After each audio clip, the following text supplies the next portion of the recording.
দুই হাত জোর করে বলছি, এই 12 তারিখ পর্যন্ত আপনারা চাঁদাবাজি করবেন না। আপনারা যারা চাঁদাবাজি করছেন, 2 হাত জোর করে বলছি, 12 তারিখ পর্যন্ত আপনারা চাঁদাবাজি করবেন না।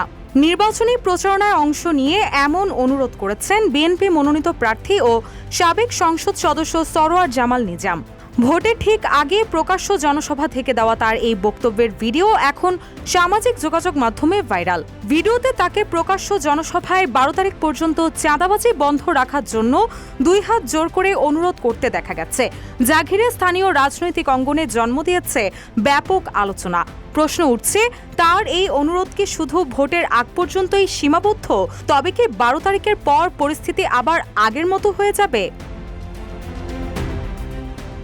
6 ফেব্রুয়ারি দিবাগত রাতে আনোয়ারা উপজেলার চাতুরীর চৌমুহনী বাজারে একটি নির্বাচনী কার্যালয় উদ্বোধনের সময় সরোয়ার জামাল এই বক্তব্য দেন। ফেসবুকে ছড়িয়ে পড়া 55 সেকেন্ডের ভিডিওতে তাকে বলতে শোনা যায়, চাতুরী আনোয়ারার একটি গুরুত্বপূর্ণ অর্থনৈতিক এলাকা।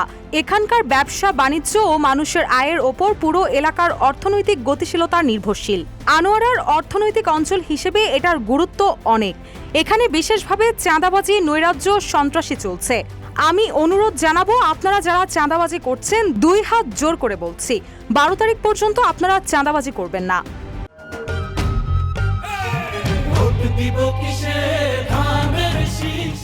সরোয়ার জামাল নিজাম তার বক্তব্যে আরও হুঁশিয়ারি দিয়ে বলেন, দলের ভাবমূর্তি নষ্ট করার জন্য যদি কোনো কুচক্রী মহল বিএনপির গায়ে কালিমা লেপনের চেষ্টা করে, তবে কাউকে ছাড় দেওয়া হবে না।